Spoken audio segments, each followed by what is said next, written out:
ফেলব।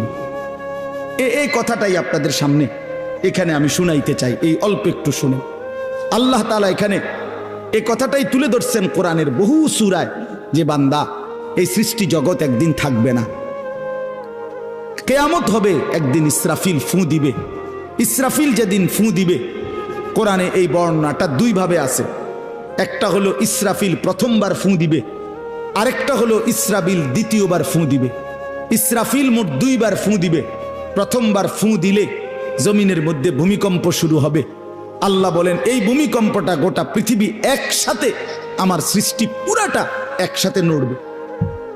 ইন্না জালজালাতাস সাআতি শাইউন আযীম।